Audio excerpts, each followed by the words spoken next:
Salve galera, passando aqui rápido para deixar um recadinho a respeito da nossa loja. É uma loja de capa de celulares personalizadas, as melhores capas de celulares do universo gangster estão aqui e você que gosta desse tipo de conteúdo já dá um pulo no site para conhecer todas as nossas diversas capas que temos.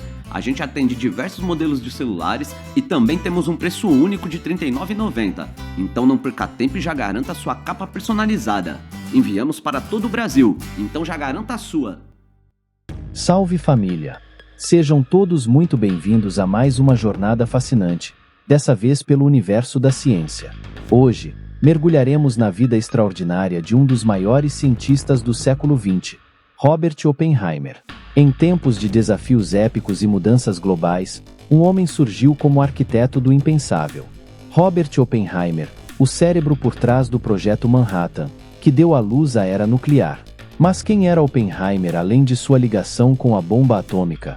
Uma mente brilhante, sim, mas também um pensador profundo, um homem atormentado pelos frutos de suas próprias descobertas. Após testemunhar a devastação causada por suas criações, Oppenheimer transformou-se em um defensor apaixonado contra armas de destruição em massa. No entanto, suas convicções enfrentaram um mundo polarizado, levando-o a uma batalha pessoal e profissional que moldaria seu legado de maneiras inesperadas. O cientista renomado, porém controverso, não apenas desvendou os segredos do átomo, mas também navegou pelas águas turbulentas da política e da moralidade. Uma jornada que deixou marcas indeléveis na história. Hoje, vamos desvendar os mistérios por trás da mente genial de Oppenheimer. Sua busca pelo conhecimento, seus conflitos éticos e seu papel vital no avanço da ciência. Junte-se a nós nesta exploração única de um homem cujo impacto ressoa através das décadas. Mas antes deixe seu like, se inscreva e ative o sino, para ficar por dentro de todas as novidades do canal. Eu tô deixando meu Pix junto ao link do Apoia-se, caso vocês queiram contribuir com meu trabalho. Preparados para embarcar nesta viagem? Apertem os cintos, pois a história fascinante de Robert Oppenheimer está prestes a começar. Bora pro vídeo!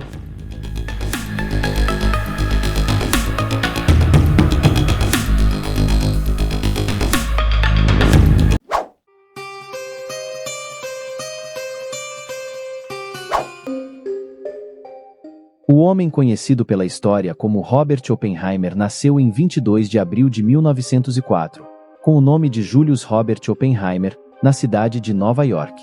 Ele ficou rapidamente conhecido principalmente pelo seu nome do meio e é geralmente referido hoje como Robert Oppenheimer ou J. Robert Oppenheimer. Robert nasceu em uma família judia abastada na cidade de Nova York. Seu pai, Julius, havia nascido na província de Hesse-Nassau, no território do Reino da Prússia, que se tornou o Império Alemão Unido meses antes de seu nascimento, em maio de 1871.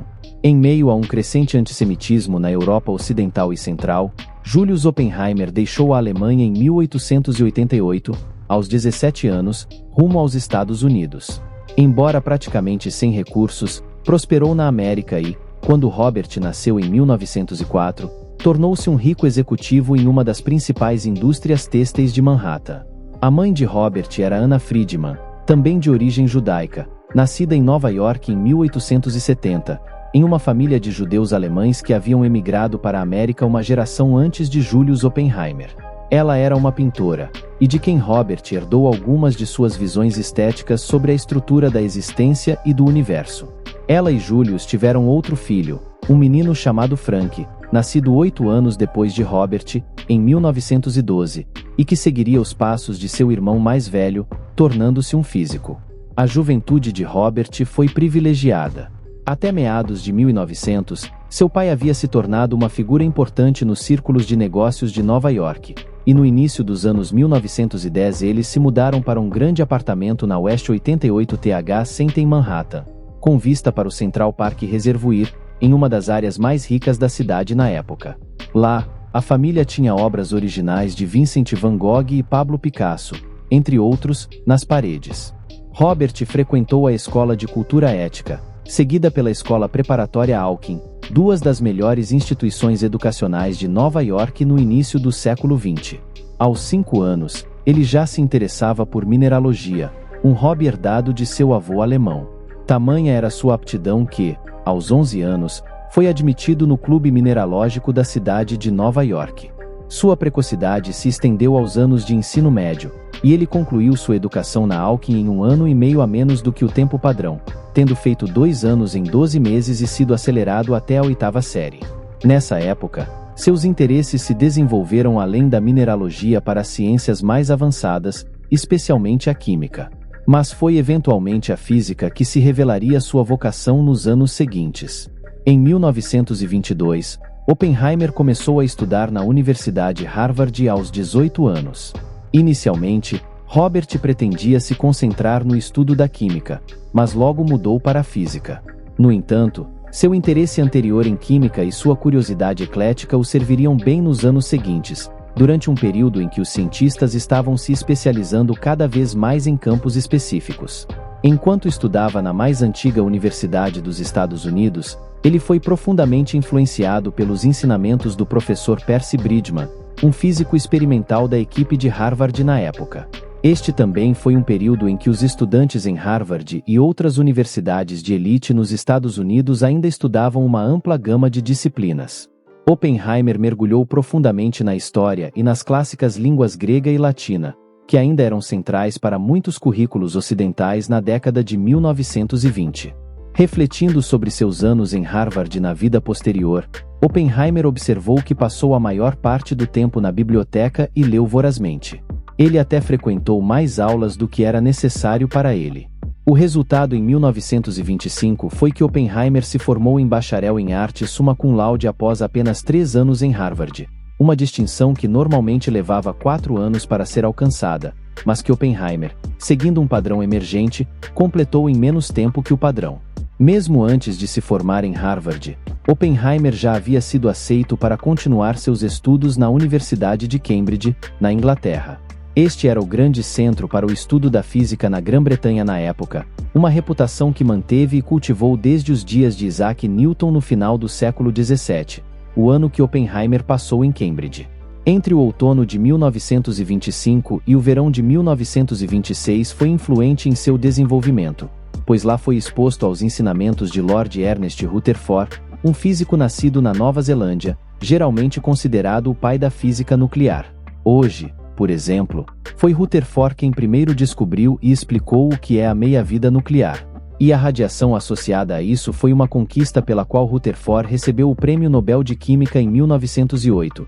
No final de seu primeiro ano em Cambridge, Oppenheimer, cujas habilidades começavam a atrair considerável atenção entre os físicos europeus, aceitou uma oferta do físico alemão Max Born para estudar sob sua orientação na Universidade de Göttingen, na Alemanha, um dos grandes centros de aprendizado da Europa. Lá, Oppenheimer estudou com vários contemporâneos que se tornariam gigantes no estudo da física teórica durante o século XX, especialmente Werner Heisenberg, Enrico Fermi e Edward Teller, vários dos quais Oppenheimer trabalharia junto durante o Projeto Manhattan. No meio da Segunda Guerra Mundial, surpreendentemente, Oppenheimer recebeu seu doutorado em física na primavera de 1927, menos de um ano após chegar a Gerlingen. O examinador interno, James Franck, que havia ganhado o Prêmio Nobel de Física 2 anos antes, em 1925, famosamente expressou alívio quando o exame oral concluiu, afirmando que Oppenheimer havia defendido facilmente seu trabalho de doutorado e parecia pronto para começar a questionar Franck. A grande promessa que Oppenheimer mostrou como físico teórico ao obter seu doutorado por volta do mesmo tempo em que completou 23 anos foi mais claramente demonstrada em um artigo que ele e Born coautoraram sobre a teoria quântica de moléculas em 1927, e que estabeleceu o que ficou conhecido como a aproximação Born-Oppenheimer. Isso se refere ao campo da dinâmica molecular, ou como as moléculas se movem e interagem. A aproximação que Born e Oppenheimer demonstraram mostrou que as funções de onda dos núcleos e elétrons dentro de uma molécula são diferentes, devido ao fato de que os núcleos são consideravelmente mais pesados que os elétrons. Isso significa que as coordenadas dos núcleos são relativamente fixas no lugar, enquanto os elétrons mais leves são impactados de forma mais intensa pelas funções de onda, e suas coordenadas são, consequentemente, mais dinâmicas.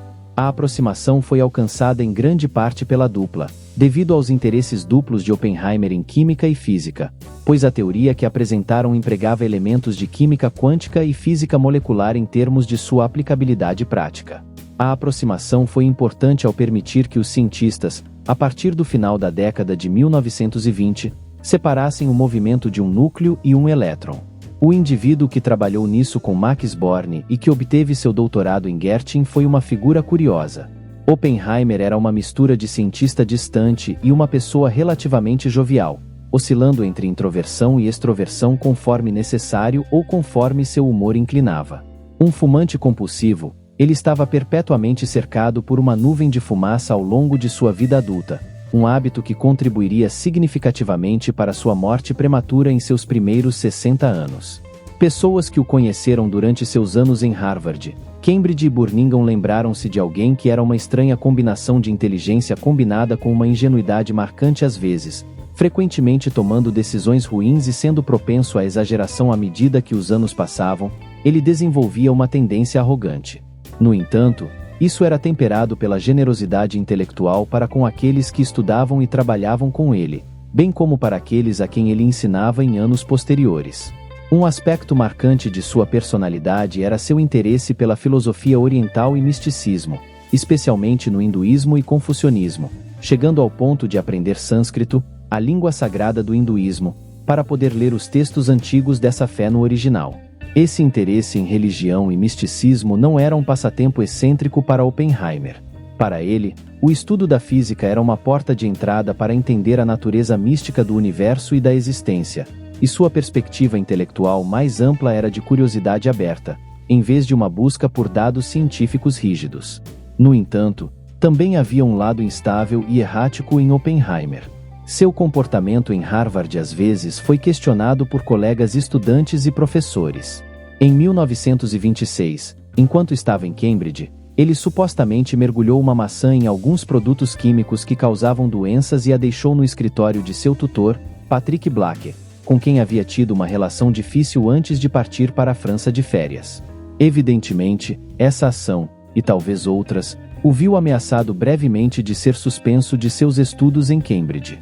Um amigo próximo dele na década de 1920, Francis Ferguson, que mais tarde se tornou um aclamado teórico de performance teatral e drama, afirmou que Oppenheimer o atacou e tentou estrangulá-lo uma vez quando ele disse que estava noivo.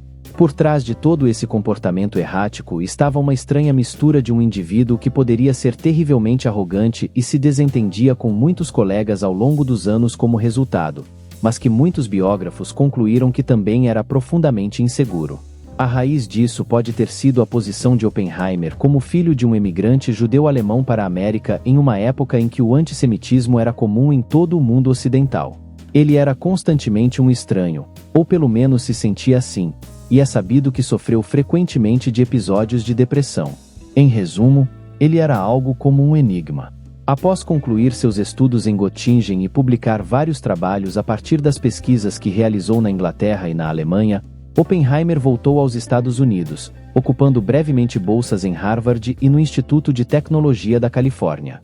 Interrupções foram feitas por visitas de retorno à Europa para trabalhar por alguns meses na Universidade de Leiden, nos Países Baixos, e em Zurique, na Suíça, onde Albert Einstein realizou grande parte de suas primeiras e mais inovadoras pesquisas. Em Leiden, ele adquiriu seu apelido, OP, de uma versão holandesa e alterada de seu nome. Não foi até 1929 que Oppenheimer se estabeleceu permanentemente nos Estados Unidos, tendo recebido inúmeras ofertas de emprego de universidades americanas.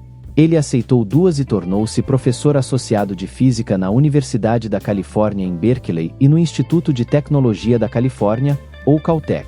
Nos próximos 13 anos, entre 1929 e 1942, ele ocuparia posições em ambas as instituições, lecionando durante os semestres de outono e inverno em Berkeley antes de passar o semestre da primavera dando palestras no Caltech em Pasadena. Durante a década de 1930, Oppenheimer tornou-se famoso na comunidade de físicos nos Estados Unidos por seus métodos de ensino, e os melhores físicos da metade do século XX na América foram treinados por ele em Berkeley e Caltech, na escola de física teórica que ele fundou. Dentro dessa escola, Geralmente havia uma coorte de 1 dúzia ou mais de estudantes de pós-graduação avançados e bolsistas de pesquisa que trabalhavam de perto com Oppenheimer em algumas das questões mais relevantes no campo da física teórica na época. Durante períodos mais movimentados, eles muitas vezes se encontravam diariamente com Oppenheimer, questionando-o sobre seu progresso e oferecendo sugestões. Principalmente, como vários biógrafos que o conheceram nesses dias mais tarde relataram, ele inspirava aqueles a quem ensinava, transmitindo a ideia de que estavam na vanguarda da resposta a algumas das questões mais importantes enfrentadas pela humanidade na época. No entanto, era um ambiente acadêmico eclético, e, quando não estavam discutindo física, Oppenheimer e seus colegas eram frequentemente vistos lendo Platão no grego original ou aprendendo sânscrito. Hans Bether, que conhecia Oppenheimer nesses dias, mais tarde lembrou que Robert estava em grande parte isolado do mundo exterior no final dos anos 1920 e 1930 na Califórnia, só ficando sabendo do crash da Bolsa de Valores de Wall Street no final de 1929, meses depois de ter acontecido. Houve avanços científicos impressionantes feitos por Oppenheimer e seus alunos em Berkeley e Caltech durante a década de 1930. Em 1930, por exemplo, Oppenheimer escreveu um artigo que efetivamente previu a existência do positron, ou antielétron, como uma antipartícula do elétron, embora sua existência não tenha sido totalmente comprovada até 1932 por Carl David Anderson, um estudante que trabalhou com Oppenheimer no Caltech. Seguindo isso, Oppenheimer trabalhou em estreita colaboração com Wendell Furry para elaborar a forma moderna da teoria elétron-positron e como os dois interagiam entre si. No entanto, seu trabalho mais importante foi um esforço conjunto com Melba Phillips, uma das primeiras alunas de doutorado de Oppenheimer em uma época em que as físicas femininas eram muito raras nos Estados Unidos. Juntos, propuseram o processo Oppenheimer-Phillips em 1935, um tipo de reação nuclear induzida por deutério em que a metade do nêutron de um deutério funde-se com o núcleo-alvo, ejetando um próton no processo. Isso provou que alguns elementos podem se tornar radioativos se bombardeados por deutérons e que uma interação nuclear pode ocorrer em energias mais baixas do que se entendia anteriormente. Isso, juntamente com muitas outras descobertas tanto de Oppenheimer quanto de seus alunos em Berkeley e Caltech, tornou a Califórnia um dos grandes centros mundiais de física teórica no meio do século XX. A vida pessoal de Oppenheimer foi um tanto caótica durante esse período. Ele foi diagnosticado com um caso leve de tuberculose no final dos anos 1920. Mas qual condição? Ele buscou o ar seco do deserto no Arizona e no Novo México nos anos seguintes, acabando por comprar uma fazenda no Novo México. Na metade da década de 1930, ele iniciou um relacionamento com Jenny Tatlock, uma estudante de psiquiatria que era filha de John Strong Tatlock, um eminente estudioso de inglês antigo. Um especialista na vida e obras de Geoffrey Chaucer, 10 anos mais jovem que Robert. Jenny era uma jovem problemática com depressão severa e uma sexualidade conflituosa. Seu relacionamento foi tempestuoso, mas continuou até 1940, mesmo depois de Oppenheimer começar a se encontrar com Kitty Harrison, uma botânica e física no Caltech que eventualmente se divorciou de seu segundo marido, Stuart Harrison, em novembro de 1940 e se casou com Robert no dia seguinte. Permanece obscuro até hoje. Se Oppenheimer continuou a ver Tatlock periodicamente no início da década de 1940, antes dela tirar a própria vida em janeiro de 1944. Robert e Kitty posteriormente tiveram 2 filhos, um menino chamado Peter, nascido em maio de 1941, pois Kitty já estava grávida quando se casaram, e uma filha chamada Catherine. Após sua mãe, que nasceu em 1944. A vida de Oppenheimer, como a de praticamente todo indivíduo na Europa, norte da África, América do Norte e grande parte da Ásia, foi enormemente interrompida no outono de 1939 pelo início da Segunda Guerra Mundial. O conflito ocorreu como resultado direto da ascensão ao poder na Alemanha dos nazistas liderados por Adolf Hitler. No início de 1933, uma organização rapidamente antissemita, nacionalista e fascista, os nazistas, haviam estabelecido como seus objetivos esmagar o povo judeu na Alemanha e iniciar uma nova guerra na Europa para reverter os termos do Tratado de Versalhes, que havia encerrado a Primeira Guerra Mundial, e construir um novo Terceiro Reich alemão, ou império que dominaria o continente. Oppenheimer estava muito familiarizado com os nazistas como judeu, embora não observante. Ele se envolveu politicamente pela primeira vez em sua vida durante meados da década de 1930, quando começou a reservar 3% de seu salário para ajudar judeus alemães que estavam tentando fugir da Alemanha em meio às leis antijudaicas de Nuremberg, introduzidas a partir de 1934.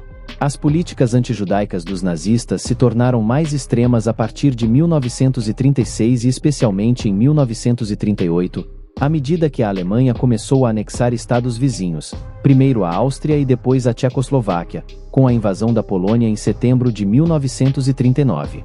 Grã-Bretanha e França declararam guerra à Alemanha, mas a opinião pública nos Estados Unidos ainda não estava completamente a favor da intervenção em uma guerra considerada como europeia.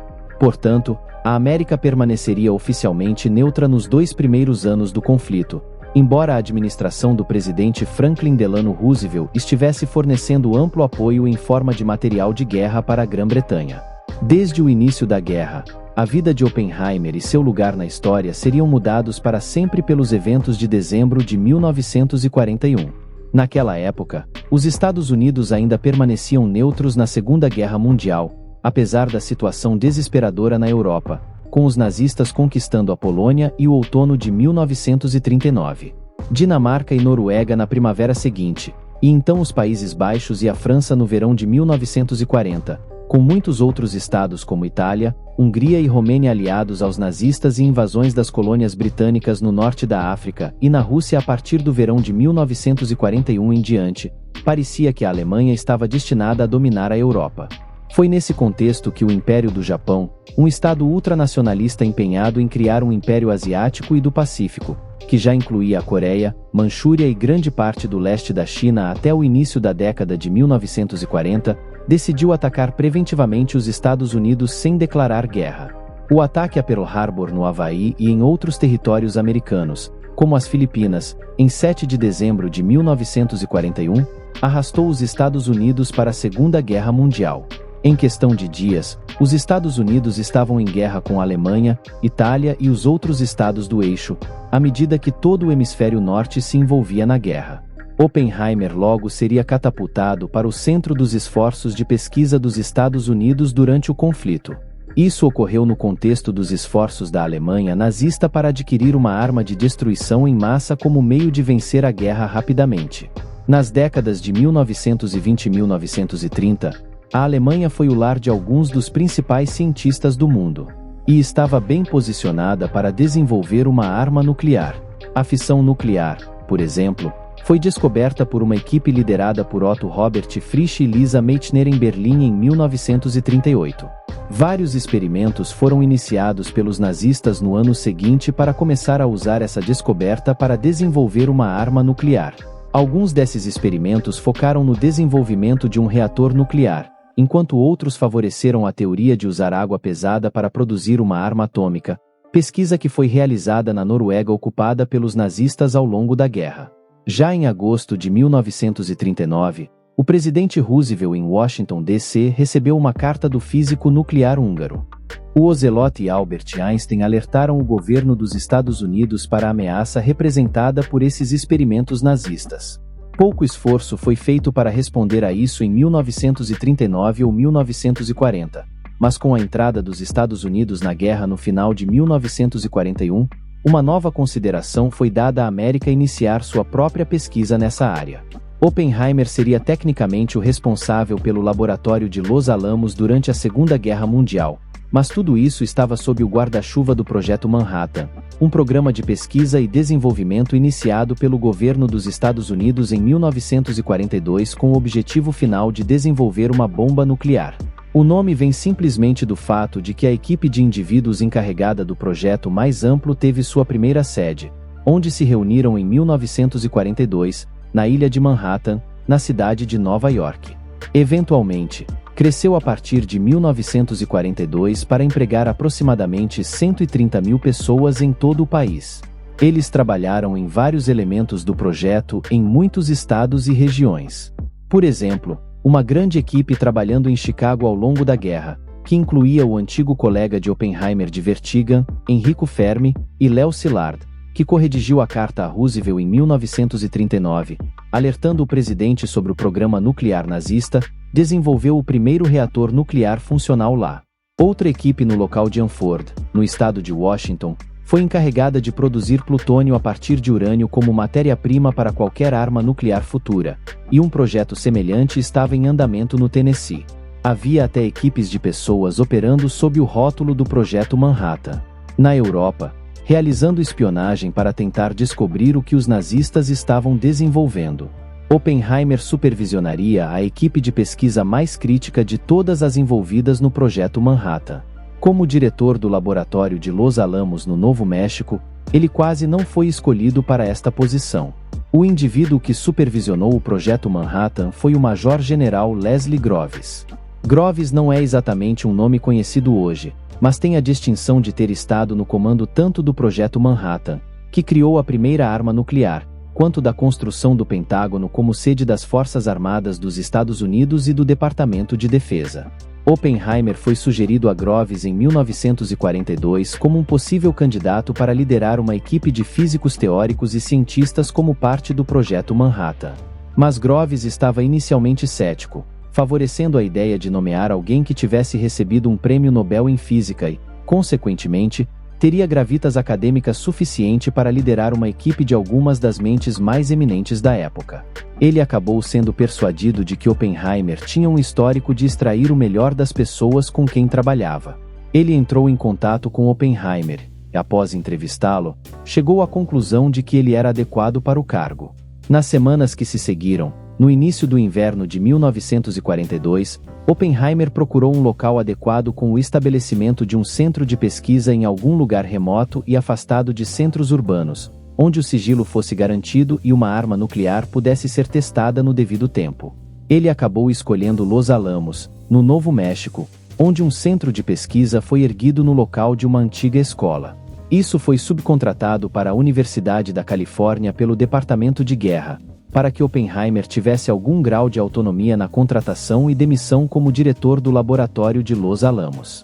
Embora houvesse mais contratações do que demissões, no auge, havia bem mais de 5.000 pessoas empregadas em Los Alamos, muito mais do que Oppenheimer havia inicialmente previsto. A equipe que Oppenheimer montou em Los Alamos incluía alguns dos melhores cientistas da primeira metade do século XX. Um deles era John Asbrook Van Vleck, físico e matemático que estava em Harvard quando Oppenheimer chegou lá em 1922. Ele foi posteriormente agraciado com o Prêmio Nobel em 1977 por seu trabalho em magnetismo eletrônico. Van Vleck fez contribuições significativas para o design da arma que seria usada na bomba sobre Hiroshima.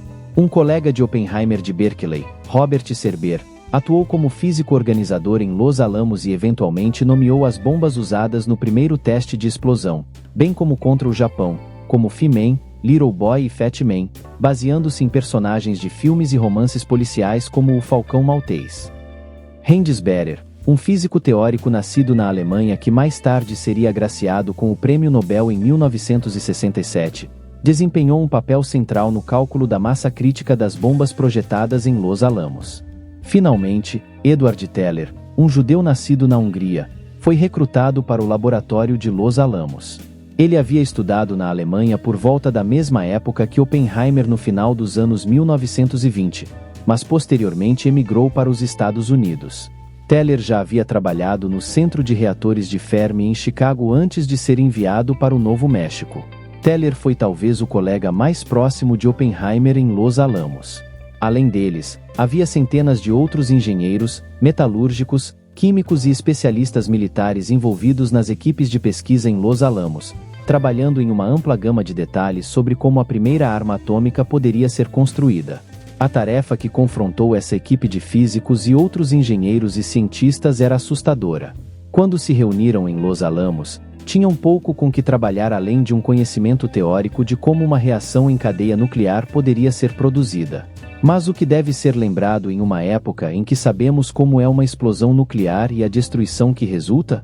É que Oppenheimer e seus colegas em Los Alamos não estavam apenas tentando construir uma arma nuclear, mas também prever o que aconteceria quando uma explodisse. Assim, Houve uma enorme quantidade de experimentação e especulação teórica ao longo de 1943 e 1944. Ao longo de tudo isso, Oppenheimer trabalhou exaustivamente. Como Hendisberger recordou anos depois, sua incrível rapidez em compreender os pontos principais de qualquer assunto foi um fator decisivo.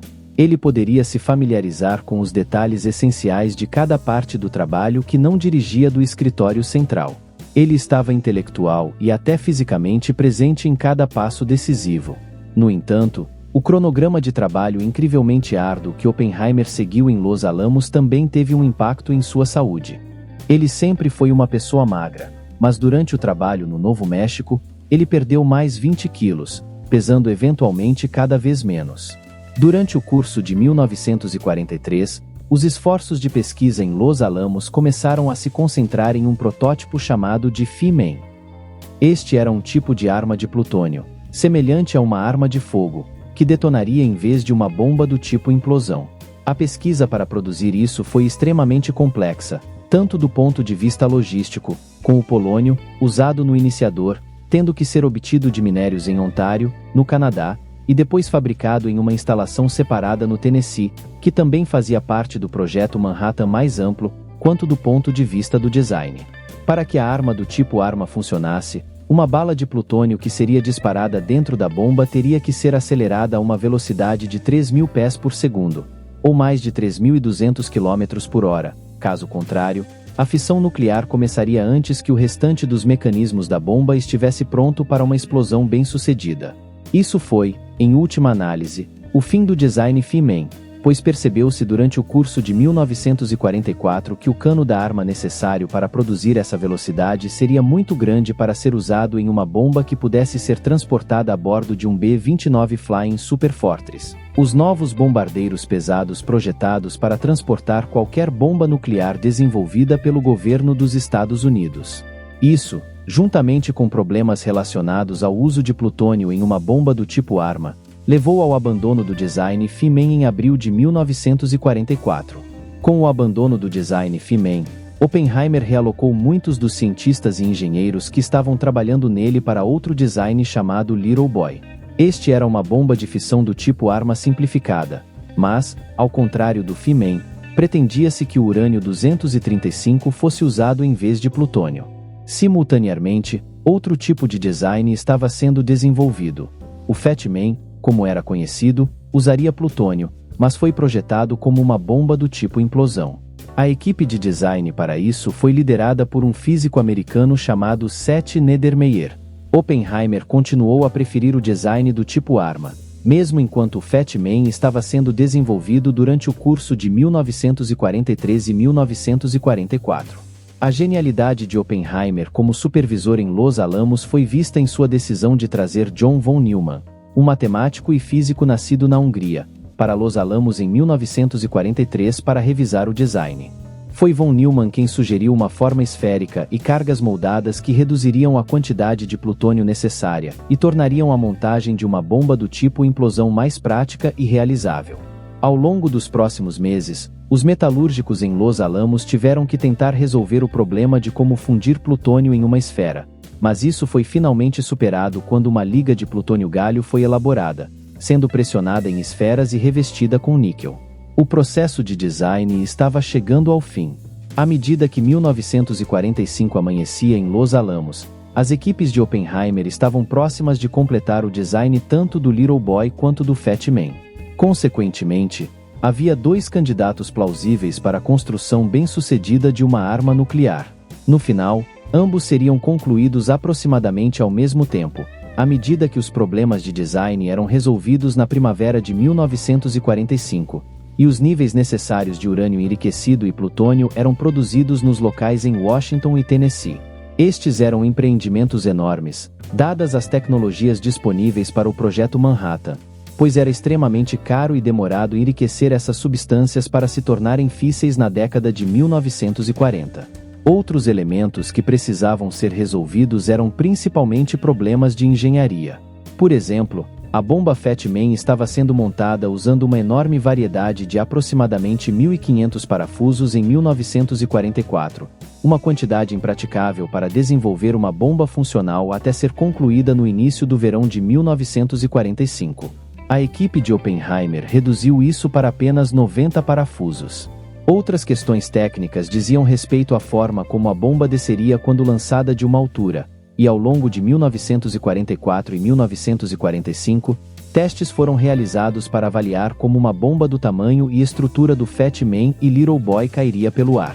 Tudo isso se juntou durante a primavera de 1945, e até o meio do verão, Oppenheimer pôde comunicar ao chefe do projeto Manhattan, o Major-General Leslie Groves, a notícia de que estavam prontos para realizar uma detonação de teste. O teste nuclear Trinity foi realizado no deserto de Hornado del Muerto, no Novo México, em 16 de julho de 1945. Apropriadamente, o nome do deserto, traduzido do espanhol, significa raiz do homem morto. Oppenheimer revelou em correspondência com Groves em 1962 que ele deu o codinome Trinity ao teste. Como ele estava lendo a poesia religiosa do poeta inglês do século XVII, John Donne, por volta do tempo em que pensou no nome. O dispositivo que seria usado durante o teste era uma bomba Fat Man, usando plutônio e do tipo implosão para os propósitos do teste. A bomba em questão foi batizada de Gadget. Para que o teste fosse realizado com segurança, foi escolhido um local extremamente remoto, quase inteiramente desabitado e isolado. Havia apenas um prédio no local proposto para a explosão, a McDonald Rent House, construída por um migrante alemão em 1913, que foi desocupada à força em 1942 pela família McDonald depois que o governo dos Estados Unidos assumiu a região sob a alçada do Projeto Manhattan. O teste foi algo cuidadosamente planejado, uma vez que o plutônio que seria usado havia custado bilhões de dólares para ser produzido em dinheiro atual. Tais eram os métodos tortuosos envolvidos no enriquecimento de urânio e plutônio na época, muito dependia do seu sucesso. Como Groves observou na época, ele não queria explicar a um comitê do Congresso por que havia explodido bilhões de dólares em plutônio no deserto sem motivo. O teste Trinity foi realizado perto do amanhecer na manhã de 16 de julho. Abrigos de observação foram estabelecidos em 3 lugares diferentes ao norte, sul e oeste do local da explosão, cada um a aproximadamente 9 quilômetros de distância do local onde a bomba seria detonada. Óculos de proteção foram fornecidos para prevenir danos causados por comprimentos de onda ultravioleta prejudiciais. Embora a distância fosse considerada segura em termos da meia-vida radioativa que seria produzida, muitos dos observadores naquela manhã eram cientistas e incluíam Oppenheimer, Teller, Beiter, Enrico Fermi e John von Neumann. Alguns acreditavam que a bomba não funcionaria, outros estavam preocupados com o quão destrutiva ela poderia ser. Eles tiveram suas respostas às 5h29 quando o Gadget explodiu, liberando uma energia explosiva equivalente a 25.000 toneladas de TNT. Isso criou uma cratera de 1/3 de quilômetro de largura e derreteu a areia no local do lançamento, transformando-a em uma rocha semelhante a vidro de cor verde clara.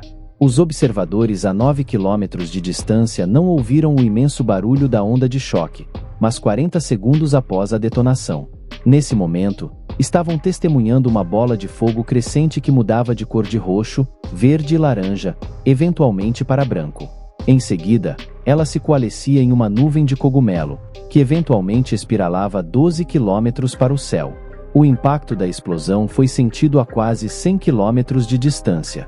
Enquanto aqueles nos abrigos de observação a 9 quilômetros de distância mais tarde recordaram que houve um breve período de calor imenso, como se estivessem diante de um forno aberto por alguns segundos quando a bomba detonou. As supostas palavras de Oppenheimer ao assistir à explosão do teste Trinity tornaram-se um tanto infames nos tempos modernos. Ele é supostamente citado do Bhagavad Gita, um dos textos mais sagrados do hinduísmo, escrito na segunda metade do primeiro milênio antes de Cristo e cujo título se aproxima da música de Deus. O Gita é uma escritura de 700 versos que gira principalmente em torno do príncipe Arjuna e seu guia, a divindade hindu Krishna, em uma ampla gama de assuntos morais e religiosos. Acredita-se amplamente e erroneamente que Oppenheimer citou uma linha do Gita na qual outro deus hindu, Vishnu, diz: "Eu me tornei a morte, o destruidor de mundos." Embora a linha teria sido uma expressão adequada naquela manhã no Novo México, na realidade, Oppenheimer nunca disse isso, gravando o evento 20 anos depois. Ele disse que outra linha do Gita passou por sua cabeça, uma na qual está declarado que se o esplendor de 1000 sóis irrompesse de uma vez no céu, isso seria como o esplendor do poderoso. Na reflexão, em 1965, ele pensou que a outra linha teria sido mais adequada. Mas, apesar do mito que se desenvolveu, Oppenheimer nunca pronunciou as palavras: "Eu me tornei a morte, o destruidor de mundos." No entanto, naquele que, em retrospecto, deveria ter sido um momento sóbrio, a reação geral nos abrigos de observação foi de alegria pelo sucesso do Projeto Manhattan. Oppenheimer, como foi observado mais tarde, estava jubilante. As ramificações de seu sucesso, no entanto, ficariam muito claras em questão de semanas. Dentro de semanas da explosão do teste Trinity, a bomba atômica seria usada como arma de guerra. Naquele momento, o conflito na Europa chegará ao fim, pois os aliados haviam avançado para a Alemanha tanto do leste quanto do oeste na primavera de 1945, levando Hitler a tirar a própria vida em Berlim no final de abril e os nazistas se rendendo. Apenas pouco mais de uma semana depois, no entanto, o Império do Japão indicou nenhuma disposição para se render, e os sistemas de honra japoneses e a cultura militar pareciam sugerir que uma invasão das ilhas japonesas seria necessária para encerrar a guerra no Pacífico. O governo dos Estados Unidos havia calculado que isso poderia resultar em milhões de mortes, já que os japoneses lutariam até o amargo fim. Consequentemente, a decisão foi rapidamente tomada de utilizar a nova bomba atômica como uma demonstração ao governo japonês da nova arma disponível à administração, que agora era liderada pelo presidente Harry Truman, que assumirá a Casa Branca após a morte do presidente Roosevelt no cargo em meados de abril de 1945. O resultado foi o bombardeio da cidade japonesa de Hiroshima com uma das bombas Little Boy em 6 de agosto de 1945. Naquela noite, Oppenheimer estava triunfante e parecia lamentar o fato de que a arma não estava disponível para ser usada contra os nazistas na Alemanha. No entanto, esse clima rapidamente deu lugar ao desencanto 3 dias depois, quando os Estados Unidos lançaram uma segunda bomba do tipo Fat Man na cidade de Nagasaki, no Japão. Certamente, Oppenheimer e seus colegas concluíram: isso não era aceitável. Afinal, os japoneses não haviam tido tempo suficiente para processar as implicações da primeira bomba e decidir se render, o que fizeram 6 dias após o bombardeio de Nagasaki. Com isso, a guerra chegou ao fim. Os bombardeios de Hiroshima e Nagasaki permanecem como as únicas 2 ocasiões na história mundial em que armas nucleares foram utilizadas em guerras. Eles são, consequentemente, enormemente controversos hoje em dia. A maioria dos analistas dos eventos de agosto de 1945 tende a ter a mesma visão que Oppenheimer e seus colegas, de que o uso da primeira bomba em Hiroshima era algo justificável, embora eminentemente lamentável, como um meio de forçar os japoneses a se renderem e, assim, potencialmente salvar milhões de vidas evitando uma invasão terrestre do arquipélago japonês. Mas a maioria concorda que o bombardeio de Nagasaki apenas 3 dias depois, embora injustificado de maneira mais ampla, levantou implicações éticas sobre o trabalho que Oppenheimer e seus colegas realizaram como parte do Projeto Manhattan durante a guerra. Existem 2 lados nisso. Por um lado, o desenvolvimento de armas nucleares introduziu uma ameaça existencial à sobrevivência da humanidade nos tempos modernos. Mas, por outro lado, o poder dissuasivo nuclear garantiu que as superpotências mundiais e os grandes estados evitassem grandes guerras desde 1945. Por séculos, os estados europeus estiveram incessantemente em guerra uns com os outros. Isso mudou completamente quando ficou aparente que o conflito direto poderia resultar em destruição mutuamente assegurada. Ironicamente, o impacto do desenvolvimento de armas nucleares tem sido promover uma paz nuclear. Mas os riscos permanecem profundos em um mundo onde a política está se tornando mais antagonista e desestabilizada durante o século XXI. Com o fim da guerra, a reputação de Oppenheimer atingiu uma altura sem precedentes nos círculos acadêmicos americanos.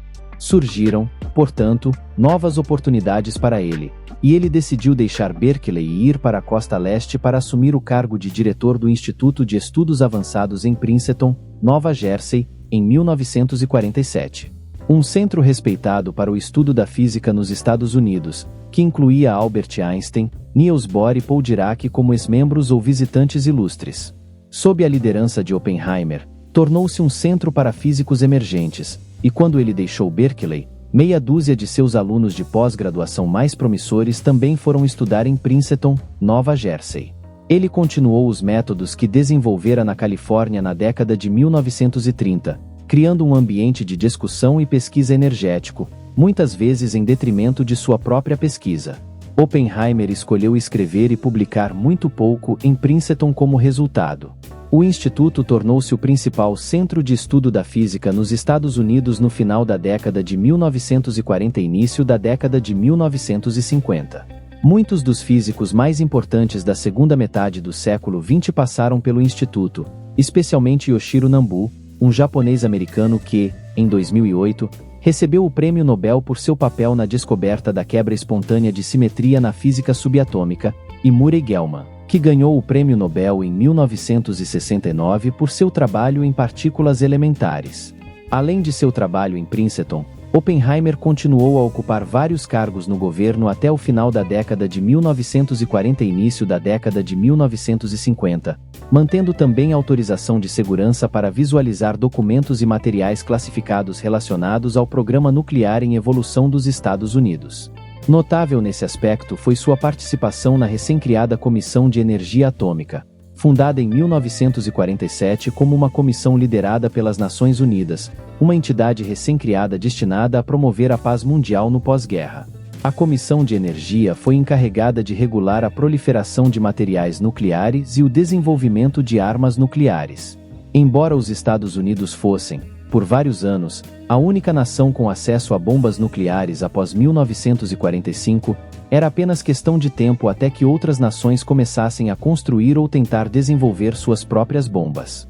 Oppenheimer e vários de seus ex-colegas do Projeto Manhattan foram fundamentais nos esforços de 1946 e 1947 para estabelecer restrições à proliferação nuclear, que ainda estão em vigor hoje. Como primeiro presidente da comissão, Oppenheimer tentou desencorajar uma corrida armamentista nuclear entre os Estados Unidos e a União Soviética no contexto da Guerra Fria em desenvolvimento. Mas esses esforços foram em vão, e uma importante corrida armamentista nuclear se desenvolveu assim que os soviéticos realizaram seu primeiro teste bem-sucedido de uma arma nuclear em 1949. À medida que as notícias da aquisição de uma arma nuclear pelos soviéticos chegaram aos Estados Unidos em 1949, começou o debate no governo do presidente Harry Truman sobre o desenvolvimento de uma bomba de hidrogênio ou bomba termonuclear, uma arma nuclear muito mais poderosa do que as bombas atômicas desenvolvidas sob o Projeto Manhattan e usadas contra o Japão em 1945. Oppenheimer e muitos outros cientistas que haviam contribuído para o trabalho no laboratório de Los Alamos entre 1942 e 1945 eram contrários a essa medida, argumentando que tal arma não poderia ser usada de forma prática na guerra sem causar danos imensos e potencialmente desencadear uma guerra nuclear que poderia extinguir grande parte da vida no planeta. Em sua petição ao governo no final de 1949, eles afirmaram que o perigo extremo para a humanidade inerente à proposta de desenvolver armas termonucleares supera completamente qualquer vantagem militar. No entanto, Truman prosseguiu e deu luz verde ao novo programa em janeiro de 1950. Quase 3 anos depois, em novembro de 1952, a primeira bomba de hidrogênio foi testada em um atol no Oceano Pacífico. Ivy Mike, como a bomba foi chamada, produziu uma explosão equivalente a mais de 10 milhões de toneladas de TNT e foi 450 vezes mais poderosa do que a bomba atômica que os Estados Unidos lançaram sobre Nagasaki em 1945, apesar das reservas expressas por Oppenheimer e muitos outros. A Guerra Fria estava entrando na era da destruição mútua assegurada. Assim como ele tinha sido absolutamente central para o Projeto Manhattan e um cientista sênior do governo por muitos anos, Oppenheimer entrou em conflito com o governo no início da década de 1950 durante a Segunda Caça às Bruxas. Esses foram anos em que a Guerra Fria com a União Soviética se aprofundava após a divisão da Alemanha em uma Alemanha Ocidental alinhada ao Ocidente e uma Alemanha Oriental comunista, juntamente com a formação da Organização do Tratado do Atlântico Norte, OTAN, e do Pacto de Varsóvia como uma aliança militar rival. Enquanto a Guerra da Coreia colocava os blocos ocidental e comunista um contra o outro pela primeira vez em uma grande guerra por procuração, os Estados Unidos se tornavam atormentados por preocupações inicialmente legítimas sobre organizações comunistas dentro do país atuando como uma quinta coluna para a União Soviética. Mas isso logo deu lugar a uma intensa e infundada paranoia sobre os motivos de qualquer pessoa associada à política socialista ou mesmo grupos como a União Americana pelas Liberdades Civis. A segunda caça às bruxas, assim chamada para distingui-la da primeira caça às bruxas, que atingiu os Estados Unidos no final da década de 1910 após a Revolução Russa de 1917, ganhou força no final dos anos 1940 e atingiu seu auge entre 1950 e 1954, quando o senador Joseph McCarthy empreendeu esforços extensos para identificar e levar a julgamento qualquer pessoa remotamente suspeita de simpatias comunistas. Oppenheimer logo se tornaria suspeito durante a segunda caça às bruxas. As associações de Oppenheimer com movimentos políticos socialistas e de esquerda e organizações de direitos civis nos Estados Unidos remontam à década de 1930, quando, depois de ser em grande parte apolítico durante sua juventude, ele começou a se interessar finalmente pelos assuntos políticos. Esse envolvimento levou Oppenheimer a se juntar a vários movimentos de esquerda e progressistas em um momento em que os partidos socialistas e organizações eram vistos como a oposição lógica à crescente maré fascista na Europa, especialmente a partir de 1936, quando a União Soviética e outros partidos comunistas apoiaram os republicanos contra os nacionalistas na Guerra Civil Espanhola. Deve ser observado, no entanto, que Oppenheimer nunca se juntou ao Partido Comunista dos Estados Unidos. Embora muitas pessoas muito próximas a ele fossem membros ativos, incluindo Jenny Tatlock, com quem ele estava envolvido romanticamente a partir de 1936, sua esposa Kitty e seu irmão Frank. Outros movimentos nos quais Robert estava envolvido, como a União Americana pelas Liberdades Civis, também eram considerados radicais entre as décadas de 1930 e 1950, mas hoje são vistos como defensores do movimento pelos direitos civis, que pôs fim à segregação após quase um século. Tudo isso fez com que Oppenheimer fosse visto com certa suspeita pelas autoridades, desenvolvimento agravado pelo fato de seu pai ter nascido na Alemanha assim que os Estados Unidos entraram na Segunda Guerra Mundial. Embora isso fosse um completo oxímoro, já que a ascendência judaica de Oppenheimer o tornaria persona non grata para o regime nazista em Berlim. No entanto, suspeitas abundavam sobre Oppenheimer. Ele até estava sob vigilância durante o envolvimento dos Estados Unidos na Segunda Guerra Mundial, um período bizarro durante o qual ele foi uma das figuras mais proeminentes envolvidas no Projeto Manhattan. No entanto, o FBI simultaneamente mantinha um arquivo aberto sobre ele. Essas questões se consolidaram em 1949, e naquele ano Oppenheimer foi obrigado a depor perante o Comitê de Atividades Anti-Americanas da Câmara sobre suas associações políticas. Durante isso, ele admitiu vínculos com o Partido Comunista e que muitos de seus alunos mais proeminentes em Berkeley na década de 1930 também haviam sido membros oficiais do partido, mas afirmou que ele próprio nunca fora membro. Não muito mais aconteceu com o interrogatório nesse momento, mas 4 anos depois, no início do inverno de 1953, as acusações contra Oppenheimer foram ressuscitadas, e dessa vez, o FBI estava convencido, erroneamente, como se veria, de que Oppenheimer era um ativo soviético operando nos Estados Unidos. Tal era o nível de paranoia que prevalecia na América na época da segunda caça às bruxas em meados de dezembro de 1953. A autorização de segurança de Oppenheimer para o governo dos Estados Unidos foi revogada e ele foi aconselhado a renunciar a seus cargos no governo. Oppenheimer se recusou a fazer isso e exigiu uma audiência, realizada a portas fechadas na primavera de 1954. Durante isso, Oppenheimer foi completamente minado por seu antigo colega Edward Taylor, que testemunhou que achava o comportamento de Oppenheimer questionável às vezes durante seu tempo como diretor do laboratório de Los Alamos. Com essa traição, Oppenheimer teve sua autorização de segurança retirada e foi lançado no deserto político e social na década de 1950. Os anos seguintes ao seu julgamento de segurança e a revogação de sua autorização foram difíceis para Oppenheimer. A reação dentro da comunidade acadêmica foi mista. A maior parte de seus colegas defendeu Oppenheimer, mas os burocratas e administradores que dirigiam as universidades americanas muitas vezes eram menos otimistas, cancelando muitas palestras e aparições programadas para Oppenheimer. Sua confiança pessoal foi abalada, e ele se absteve de envolvimento explícito em várias iniciativas lançadas por figuras como Einstein para alertar o governo e a sociedade americana sobre os perigos da proliferação nuclear excessiva. Em vez disso, ele passou cada vez mais tempo fora dos Estados Unidos continentais, mudando-se para as Ilhas Virgens no Caribe, um território ultramarino dos Estados Unidos. Lá, ele comprou uma propriedade na então conhecida como Praia de Gibney, na ilha de St. John, que desde então ficou conhecida coloquialmente como Praia de Oppenheimer. Ele passou longos períodos aqui a partir de 1957. Embora muitas instituições e organizações nos Estados Unidos continuassem a convidá-lo para palestras, os anos 1950 foram notavelmente magros para ele do ponto de vista da pesquisa, durante os quais ele mal publicou algo. No final dos anos 1950, houve esforços concentrados para reabilitar Oppenheimer no exterior. Por exemplo, em 1957, o governo francês concedeu a ele a Legião de Honra em reconhecimento por seu serviço durante a guerra. Em 1962, ele foi feito membro estrangeiro da Royal Society na Grã-Bretanha. Naquela época, havia uma crescente consciência nos Estados Unidos de que a segunda caça às bruxas havia sido excessiva em sua perseguição a pessoas que estavam apenas vagamente associadas ao movimento comunista americano e não tinham vínculos reais com a União Soviética.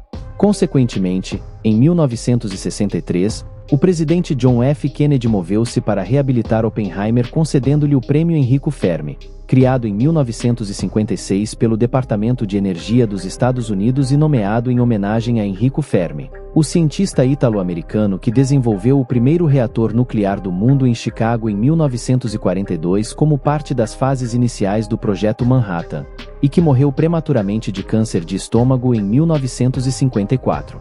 O prêmio foi concedido a várias pessoas que trabalharam no laboratório de Los Alamos sob a direção de Oppenheimer entre 1943 e 1945, incluindo von Neumann, Berer e Teller em 1956, 1961 e 1962, respectivamente.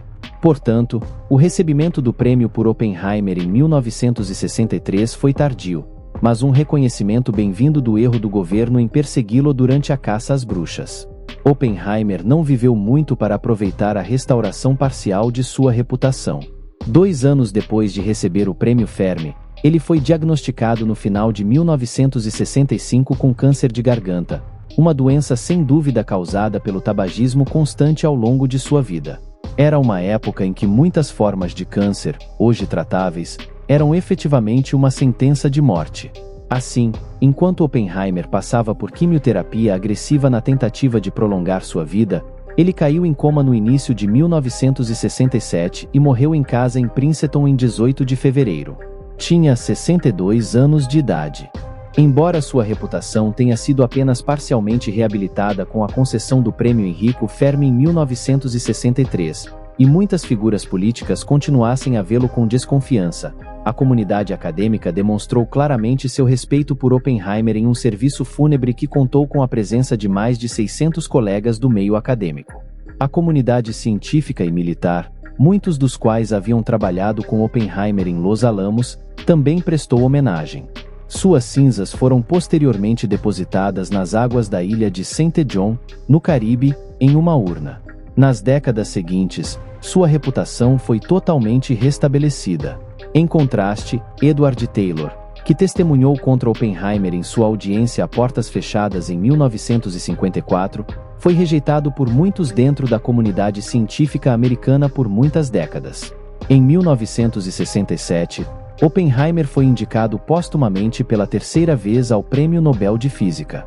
Ele havia sido indicado anteriormente em 1946 e 1951, mas não recebeu o prêmio nessas ocasiões, nem em 1967. Houve considerável atenção ao longo dos anos sobre por que ele não recebeu o Prêmio Nobel, dada sua extensa trajetória, mas há razões claras para isso. Em primeiro lugar, Oppenheimer não publicou extensivamente, Ao contrário de alguém como Albert Einstein, que publicou mais de 300 artigos científicos durante sua vida e muitos livros mais tarde. Em contraste, Oppenheimer publicou apenas 5 artigos acadêmicos após a Segunda Guerra Mundial. Além disso, embora tenha contribuído para numerosos campos de investigação dentro da física, não fez o tipo de avanço teórico ou aplicado em uma área específica que justificasse um prêmio Nobel. Os prêmios não são concedidos por uma vida inteira de trabalho, mas geralmente por uma conquista científica específica. Einstein, por exemplo, foi reconhecido principalmente por seu trabalho no efeito fotoelétrico. Portanto, Oppenheimer não foi considerado digno de um prêmio Nobel por suas contribuições individuais para a ciência, embora haja especulações de que seu trabalho sobre o colapso gravitacional merecesse tal reconhecimento. Suas principais realizações ao longo de sua carreira estavam em trabalhos colaborativos e na supervisão de equipes de físicos e outros cientistas, tornando-o o indivíduo ideal para liderar o laboratório de Los Alamos durante a guerra. Robert Oppenheimer é um dos físicos teóricos mais importantes da história. Sua pesquisa e trabalho entre os anos 1920 e 1960 contribuíram substancialmente para nossa compreensão do universo, especialmente a forma como a aproximação de Born-Oppenheimer transformou nossa compreensão da dinâmica molecular a partir de 1927, e como o processo Oppenheimer-Phillips permitiu uma reação nuclear induzida por deutério após Oppenheimer e Melba Phillips fornecerem uma explicação para esse fenômeno em 1935. No entanto, ele será lembrado para sempre por seu papel no Projeto Manhattan como diretor do laboratório de Los Alamos. Nessa capacidade, pode-se dizer que Oppenheimer foi o principal físico nos Estados Unidos. Os esforços para desenvolver uma bomba atômica durante a Segunda Guerra Mundial, independentemente das implicações existenciais e morais da introdução de tais armas no mundo, sem dúvida, eram considerados necessários no contexto da época. Oppenheimer claramente estava incomodado com o que ele e seus colegas haviam desencadeado no mundo e passou grande parte do pós-guerra argumentando contra o desenvolvimento de armas de destruição em massa ainda mais letais. Em parte, foi devido a isso que ele se viu perseguido e processado pelo governo para o qual havia trabalhado no início da década de 1950, sendo lançado na obscuridade como resultado do Segundo Pânico Vermelho. No entanto, seu legado perdura até hoje. Por fim, um homem excêntrico que via o universo físico em termos místicos, Oppenheimer certamente deve ser lembrado como um dos grandes cientistas dos tempos modernos. O que você pensa sobre Robert Oppenheimer? Ele foi a figura mais significativa envolvida no Projeto Manhattan, e deveria ter recebido um prêmio Nobel? Me digam nos comentários.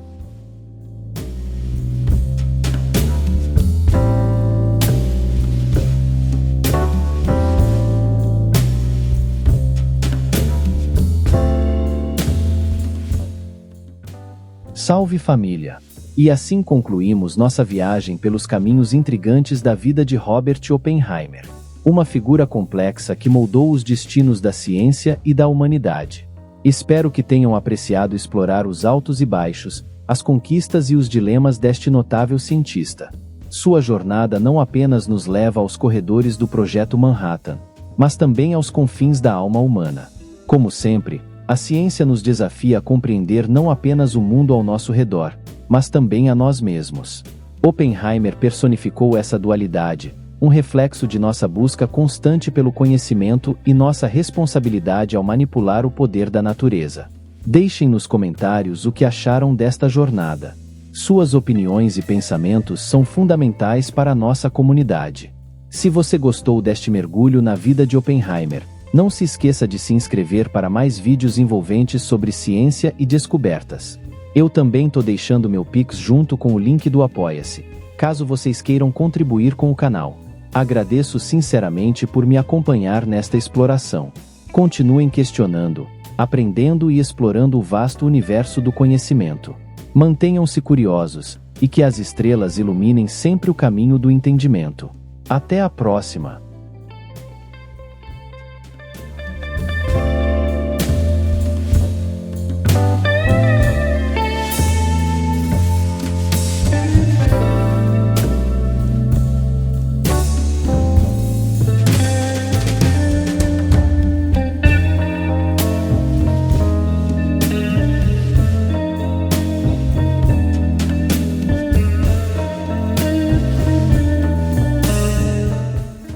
Salve família! Se você acompanha e gosta do meu trabalho, eu preciso muito da ajuda de vocês. Dá um pulo lá no Apoia-se e se torne um de nossos investigadores daqui do canal. E para os apoiadores do canal, vão ter diversos brindes para vocês, meus amigos. Então, se você quer que esse conteúdo continue rolando, dá um pulo lá no Apoia-se e se torne um de nossos investigadores daqui do canal. Valeu, família!